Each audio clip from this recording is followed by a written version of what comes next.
Meus irmãos, a paz do Senhor Jesus, seja bem-vindo a mais um vídeo aqui no nosso canal, mais uma aula da Escola Bíblica, hoje da Escola Bíblica de Jovens. Antes de nós iniciarmos a nossa aula de hoje, eu quero agradecer a Deus e a sua vida, você inscrito do canal, por termos atingido a marca aí de mais de 150 inscritos neste canal. Que Deus em Cristo vos abençoe, vos faça prosperar em tudo quanto tocar. Vocês têm abençoado as nossas vidas se inscrevendo no canal, deixando também o comentário e curtindo os vídeos. E eu peço a vocês que continuem enganjando esse canal, continue se inscrevendo. Você que é novo por aqui, se inscreva, compartilhe, envie os vídeos para os seus amigos, para que eles tenham acesso à palavra de Deus e possam recebê-la no seu coração.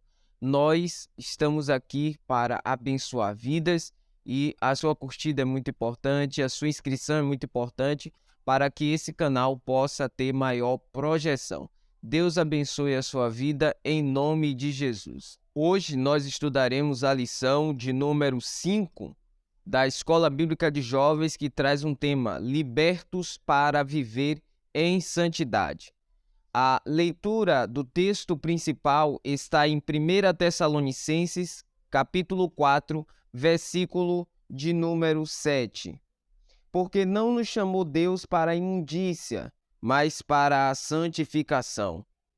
O resumo da lição nos diz: o cristão foi resgatado por um bom preço, o sangue de Cristo, para que viva em santidade até a vinda de Jesus Cristo. Esta lição está dividida em 3 tópicos. Primeiro ponto, o contexto da primeira carta de Pedro. Em segundo ponto, santificação recebida na justificação deve ser mantida. E terceiro, a santidade que liberta. Nossa leitura bíblica, que é feita em classe, está na primeira carta de Pedro, capítulo de número 1, verso de número 13 ao verso de número 21. Portanto, cingindo os lombos do vosso entendimento, sede sóbrios e esperai inteiramente na graça que se vos ofereceu na revelação de Jesus Cristo, como filhos obedientes, não vos conformando com as concupiscências que antes havia em vossa ignorância. Mas, como é santo aquele que vos chamou, sede vós também santos em toda a vossa maneira de viver, porquanto escrito está: sede santos, porque eu sou santo, e, se invocais por Pai aquele que, sem acepção de pessoas, julga segundo a obra de cada um, andai em temor, durante o tempo da vossa peregrinação, sabendo que não foi com coisas corruptíveis, como prata ou ouro, que fostes resgatados da vossa vã maneira de viver que, por tradição, recebestes dos vossos pais, mas com o precioso sangue de Cristo, como de um cordeiro imaculado e incontaminado, o qual, na verdade, em outro tempo, foi conhecido, ainda antes da fundação do mundo, mas manifestado, nestes últimos tempos, por amor de vós, e por ele credes em Deus, que o ressuscitou dos mortos e lhe deu glória, para que a vossa fé e esperança estivessem em Deus. Para nós começarmos esta lição, é necessário nós entendermos que a santidade, ela é para a igreja. A santidade, a santificação, ela foi instituída por Cristo para a igreja. Basta nós olharmos para o contexto do livro de João, capítulo de número 17, aonde Jesus faz a sua oração sacerdotal e ora ao Pai pedindo que santifique a igreja pela sua palavra. Santifique na verdade, porque a sua palavra é a verdade. E no versículo 19 ele diz: e por causa disso santifico a mim mesmo, para que eles também possam ser santificados. Então, a santificação é um atributo, é uma identidade para a igreja, é um objetivo da igreja na terra, é ser santa. A santificação, ela é a manutenção da graça nas nossas vidas. A santificação mantém a nossa salvação ativa, ela é limites impostos por Deus para que possamos ter uma vida de forma reta diante de Deus.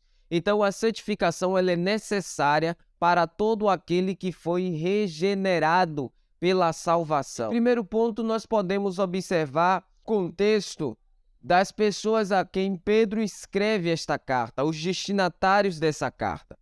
Pedro escreve essa carta e dentro dessa carta aos destinatários, haviam ali pessoas que estavam despatriadas, haviam pessoas que faziam parte, na sua grande maioria, os judeus, que faziam parte da diáspora dos judeus, que foram quando os judeus foram se espalhando pelo mundo. Essas pessoas que são destinatários dessa carta, que foram da diáspora, eles eram pessoas que não tinham permissão para participar da vida pública. Eles não poderiam ter terras, eles não poderiam ganhar herança e estavam isentos de qualquer participação da vida pública. Então, esse é o contexto das pessoas em que Pedro vai escrever. Essas pessoas que estavam ali sendo escritas por Pedro, elas não tinham só o problema de serem pessoas afastadas do convívio da sociedade porque não tinham permissão. Elas também eram pessoas que enfrentavam várias perseguições.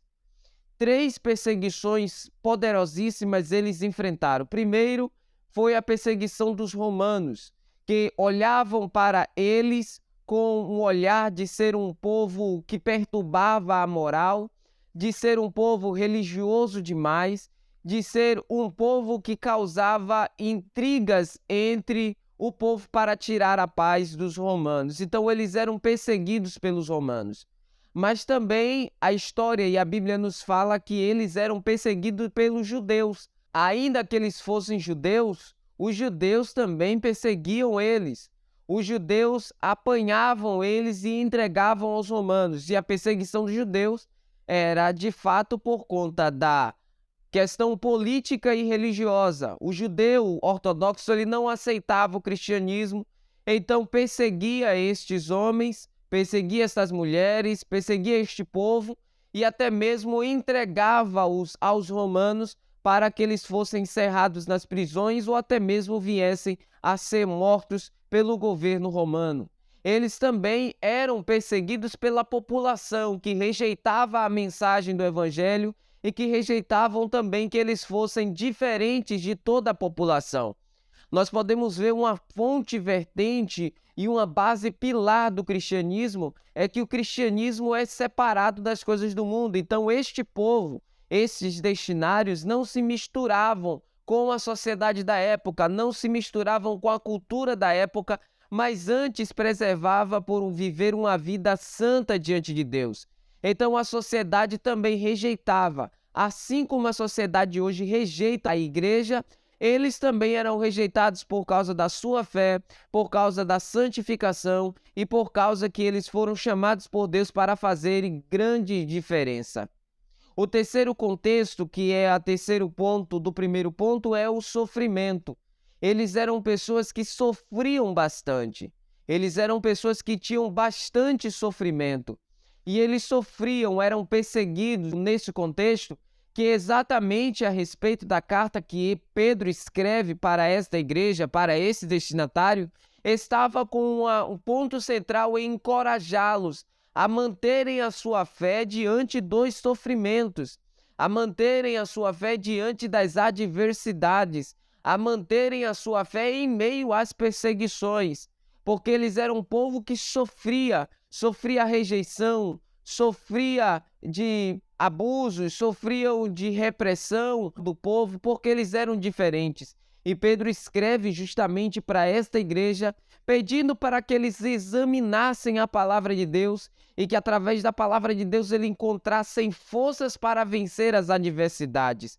Assim como esta igreja que foi perseguida, a igreja de Cristo hoje também é perseguida. A igreja de Cristo hoje também é rejeitada. Mas nós devemos fazer como Pedro fez a esta igreja, encorajá-los, principalmente aqueles que estão ensinando, pregando, encorajar os irmãos a manterem a sua fé mesmo nos dias da crise, manter a sua fé nos dias das adversidades, manter a sua fé no dia da rejeição, olhar para as Escrituras e encontrar forças para vencer, encontrar forças para permanecer de pé. Olhando para Jesus, o autor e consumador da nossa fé, prossigamos vivendo uma fé inabalável, prossigamos mantendo o foco, prossigamos vivendo uma vida piedosa para Deus, sem olhar para o mundo que nos rejeita. Porque Cristo alertou os discípulos, dizendo: se eles perseguiram a mim, perseguirão também a vós. Se eles me rejeitaram, também vos rejeitarão. Então precisamos olhar para a palavra, encontrar forças, e é isso que Pedro faz quando escreve para a igreja. Escreve no sentido de encorajá-los, animá-los, a levantá-los e exortá-los a buscar muito mais o Senhor e buscar a santificação, que é a mantenedora da graça, é a mantenedora que faz com que os propósitos de Deus sejam revelados na nossa vida nessa terra. Segundo ponto, a santidade traz esperança. A santidade, ela é um atributo de Deus que é dado para os homens e nós precisamos olhar a santidade como algo que nos traz esperança. A esperança da santificação. Após nós sermos convertidos, após termos aceitados a Cristo, após termos dado os primeiros passos da fé, após termos alcançado a bondade do Senhor e a misericórdia, precisamos também ser iniciados no campo da santificação. Porque a santificação, ela traz-nos a esperança. Ela é a garantia de que Cristo está residindo dentro do nosso interior. Ela é a garantia de que o Espírito de Deus está dentro do nosso coração. Vale salientar que a santificação, ela é a manutenção dos nossos corpos para a vinda de Cristo Jesus. Ela é a manutenção da graça em nossas vidas. Paulo escreve aos Tessalonicenses, capítulo de número 5, verso de número 23, e ele diz o seguinte: e o mesmo Deus de paz vos santifique em tudo, e todo o vosso espírito, e alma, e corpo sejam plenamente conservados irrepreensíveis para a vinda de nosso Senhor Jesus Cristo. Fiel é o que vos chama, o qual também o fará, no versículo de número 24. Então, a oração de Paulo é que Deus santifique a sua igreja em tudo, mantendo preservados nosso corpo, nossa alma e espírito, para a vinda de nosso Senhor Jesus Cristo. Então, a santificação, ela nos traz esperança. A ponto dela ser a manutenção da graça em nossas vidas, ela também é a confiança e a certeza de que, estando os nossos corpos preservados, espírito, alma e corpo, nós seremos conservados para a vinda de Cristo Jesus. Então, a santificação, ela traz sim esperança. Deus é um Deus santo e a santificação e a santidade de Deus é um atributo dele comunicável. O que são atributos comunicáveis? Atributos são comunicáveis, são aquilo que Deus comunica ao homem. Por exemplo, o amor de Deus é um atributo comunicável, porque Deus amou o mundo e ele orienta para que a igreja, Jesus mesmo diz que a igreja permaneça no seu amor, João 15.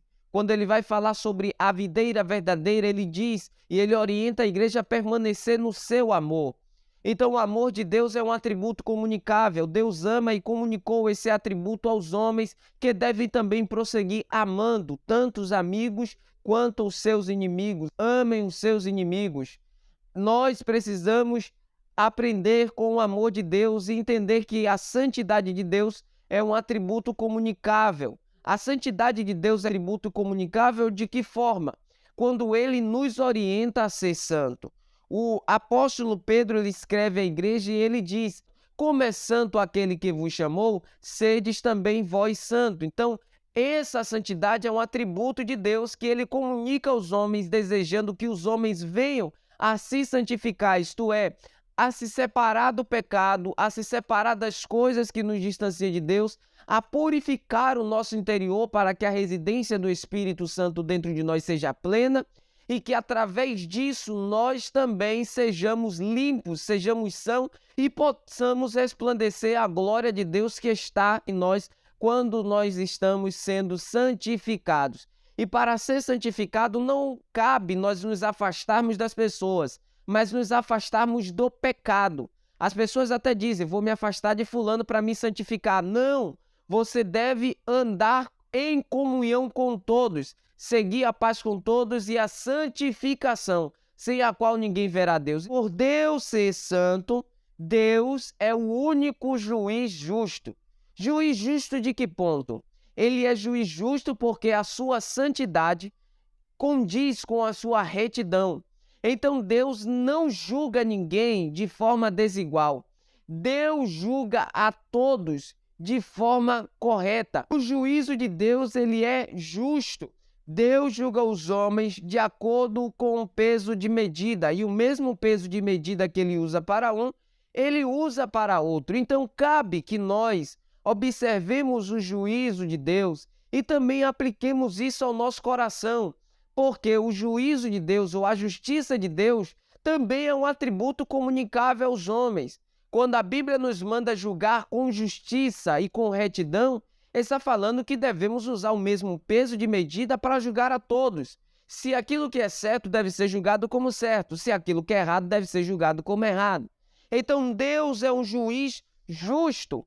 Ninguém será condenado porque Deus é um juiz injusto, porque Deus quis condenar alguém para prejudicá-lo. Não, os homens serão condenados por causa das suas obras, e o juízo de Deus vai ser imparcial por conta disso. Todo o peso do julgamento estará debaixo da palavra de Deus. Aquilo que a palavra de Deus orienta que é verdade, aquilo que a palavra de Deus orienta que não deve ser feito, é sobre esta medida que os homens serão julgados. E a igreja também será julgada por esta medida da palavra. Então, por Deus ser um Deus santo, ele é um Deus justo. Em terceiro ponto, a libertação ou a liberdade que a santificação nos deu. O fundamento da libertação é o resgate. Cristo pagou um grande preço para nos resgatar. E o que quer dizer sobre essa libertação? Nos tempos antigos, os escravos, eles eram submetidos a um desejo do seu senhor. Eles não tinham vontade própria. Eles viviam sendo controlados por outra pessoa. Então o seu senhor controlava as suas decisões, controlava o que eles faziam. Quando Cristo paga um alto preço para o nosso resgate, aqueles que foram salvos pela regeneração. Quando o homem está vivendo na vida de pecado, ele é escravo do diabo, ele é escravo do pecado. Tudo que ele faz é controlado por uma vida pecaminosa. Quando nós somos resgatados pela graça, é nos dado o privilégio de escolher viver para Deus. E quando nós falamos de viver para Deus, nós estamos falando de escolhas alteradas. Nós temos uma liberdade de cultuar a Deus. Este preço foi pago para que nós possamos ser resgatados. Não podemos, de maneira alguma, pensar nunca em voltar ao passado. Em voltar nunca pensar em querer ser escravo. Paulo fala sobre ser escravo e ele diz que ele é escravo de Cristo, porque outrora ele era escravo do pecado.